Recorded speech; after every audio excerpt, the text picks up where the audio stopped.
राशि news channel, सच है तो बोलेगा। वाराणसी में रमजान के आखिरी शुक्रवार यानी अलविदा जुमे की नमाज शहर भर में सकुशल संपन्न हुई। इस अवसर पर पुलिस प्रशासन ने संवेदनशील इलाकों में सुरक्षा के कड़े इंतजाम किए थे, जिसमें ड्रोन कैमरा और सीसीटीवी कैमरों के जरिए निगरानी रखी गई।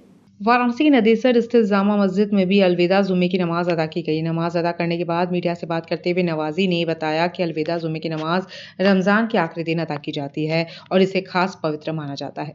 यह नमाज देश में अमन, चैन और भाईचारे की दुआ के साथ अदा की जाती है।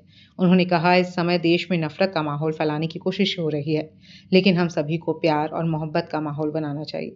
उन्होंने काशी की गंगा जमुनी तहजीब की भी तारीफ की और कहा कि यहाँ हिंदू मुस्लिम सभी समुदाय मिलजुल कर त्योहारों को मनाते हैं। नवाजी ने यह भी कहा कि वाराणसी के सभी लोग एकजुट होकर ईद का त्योहार मनाते हैं और इस साल भी यही परंपरा जारी रहेगी। देश के अमन शांति के लिए, भाईचारा के लिए दुआ की गई है। देश की तरक्की के लिए, अमन शांति के लिए पूरा सहयोग मिला प्रशासन, पूरा 110% सहयोग था प्रशासन का। रमजान के आखिरी जुमे पर वाराणसी के लाड भैरव ईदगाह में अलविदा नमाज अदा की गई। इस मौके पर बड़ी संख्या में नमाजी एकत्रित हुए और देश भर में रमजान के समापन का ऐलान किया गया। नमाज अदा करने के बाद मौलाना जियाउल रहमान ने कहा कि संभवतः 1 अप्रैल को देश भर में ईद मनाई जाएगी। अलविदा नमाज के बाद रमजान के रुखसत होने का ऐलान किया गया। इस दौरान वाराणसी की अन्य मस्जिदों में भी अलविदा नमाज अदा की गई। लाट सरैया में भी नमाजियों ने रमजान के आखिरी जुमा के मौके पर एकजुट होकर नमाज अदा की और दुआ की कि देश में शांति, सद्भावना और भाईचारे का माहौल बना रहे। इस दौरान कुछ नमाजियों ने वक्फ बोर्ड बिल के खिलाफ विरोध भी जताया। मौलाना जियाउल रहमान के नेतृत्व में कई नमाजियों ने हाथ में काली पट्टी बांधकर इस बिल के खिलाफ अपना विरोध दर्ज कराया। जुमातुल वदा की नमाज अदा की गई और आगे के लिए ये पैगाम दिया गया कि आने वाली ईद के लिए ये हर मुसलमान और हर हिंदुस्तानी एक साथ मिलकर रहें और हिंदुस्तान के अमन सलामती के लिए दुआ करें। रमजान के आखिरी जुमे की नमाज शुक्रवार को शहर के वाराणसी के नई सड़क स्थित लंगड़ा हाफिज मस्जिद में अदा की गई। इस मौके पर मौलाना जकी उल्लाह असादुल कादरी ने नमाज अदा कर देश में अमन, चैन और भाईचारे की दुआ की। जिला प्रशासन द्वारा नमाज के दौरान सुरक्षा के कड़े इंतजाम किए गए थे। मस्जिद के आसपास पुलिस बल तैनात की गई थी और संवेदनशील क्षेत्रों में निगरानी के लिए विशेष व्यवस्था की गई थी। सुरक्षा इंतजामों के बीच नमाजियों ने एकजुट होकर मुल्क की खुशहाली, नफरत से शांति और भारत की गंगा जमुनी तहजीब को कायम रखने की दुआ की।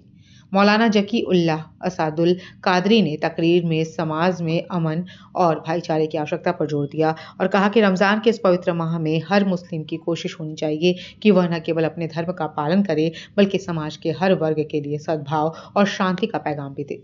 चाहिए रमज़ान में अगर कोई किसी की मदद करता है तो अल्लाह तबारक व तआला उसे 1000 गुना तक और उससे ज़्यादा भी सवाब अता फरमाता है।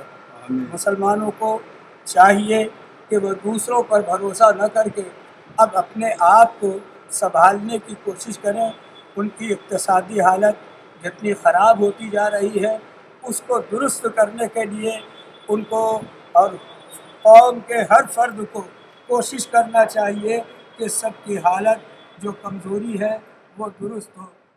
चंदौली में रमजान के आखिरी जुम्मे, जिसे अलविदा जुम्मा या जमात उल विदा के नाम से भी जाना जाता है, आज बड़े धूमधाम से मनाया जा रहा है। इस खास मौके पर जिला प्रशासन ने सुरक्षा के कड़े इंतजाम किए थे ताकि किसी भी प्रकार की अनहोनी से बचा जा सके। मस्जिदों के आसपास पुलिस बल तैनात किया गया था और संवेदनशील इलाकों में अतिरिक्त निगरानी की व्यवस्था की गई थी। अधिकारियों ने पूरे इलाके में शांति व्यवस्था बनाए रखने के लिए पर्याप्त सुरक्षा सुनिश्चित की। सुरक्षा इंतजामों के बीच नमाजियों ने एकजुट होकर मुल्क की खुशहाली, नफरत से शांति और भारत की गंगा जमुनी तहजीब को कायम रखने की दुआ की। पहले तो आपके चैनल को बहुत बहुत धन्यवाद देते हैं कि आप हमेशा तत्परता से जनता के बीच में जाकर के हर समाचार को लेते हैं।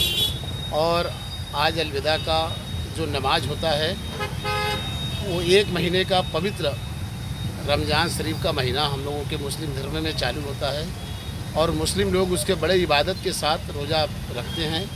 जब आखिरी जुमा जाता है तो वो छोटी ईद कही जाती है जुमा के दिन। उसको अलविदा के रूप में हर मस्जिदों में मुस्लिम लोग जाकर के अलविदा पे नमाज़ पढ़ते हैं और दुआ, देश के लिए दुआ मांगते हैं, अमन मांगते हैं, सुकून मांगते हैं ताकि हमारे देश का अमन सुकून बना रहे, तरक्की हमारे देश की बनी रहे।